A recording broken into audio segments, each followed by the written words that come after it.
Hello viewers, welcome back to my channel. আশা করি সবাই খুব ভালো আছেন। আজকে আমি তাল ক্ষীর তৈরি করব। এর জন্য কড়াইতে কিছুটা জল গরম হতে বসিয়েছি। জল গরম হলে এতে আমি গুঁড়ো দুধ দিয়ে দিচ্ছি। এখন গুঁড়ো দুধটা ভালো করে জলে গুলিয়ে নেব। এবার এতে আমি কিছুটা চিনি দিলাম। 2-3 মিনিট ফুটতে দেব। দেখুন বন্ধুরা, দুধটা আমার কত সুন্দর ফুটে উঠছে। ভিডিওটি ভালো লাগলে লাইক করবেন, শেয়ার করবেন। দাস কিচেন মানেই নতুন নতুন রেসিপি, আর এই সব রেসিপি আপনাদের কাছে সবার প্রথমে পৌঁছতে চ্যানেলটি সাবস্ক্রাইব করবেন। পাশে থাকা বেল বাটন অবশ্যই ক্লিক করবেন।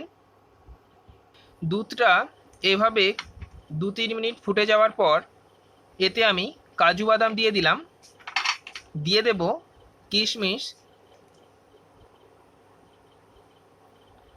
কয়েকটি এলাচের দানা দিয়ে দিলাম। ভালো করে নাড়াচাড়া করে দেব।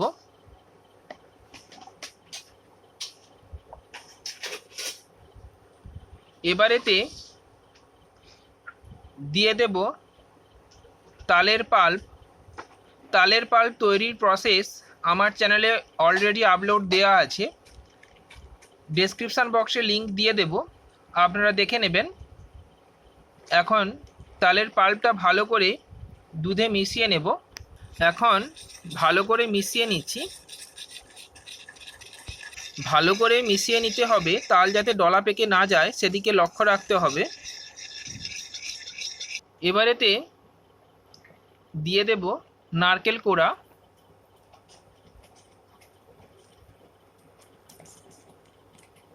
ভালো করে নাড়াচাড়া করব।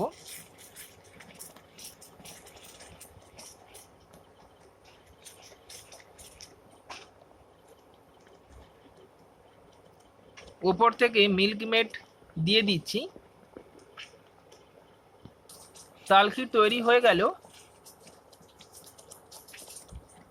আমি আঁচ বন্ধ করে দিচ্ছি। সম্পূর্ণ ভিডিও দেখার জন্য অনেক অনেক ধন্যবাদ। পাশে থাকুন, সুস্থ থাকুন। দেখা হবে অন্য কোনো ভিডিওতে।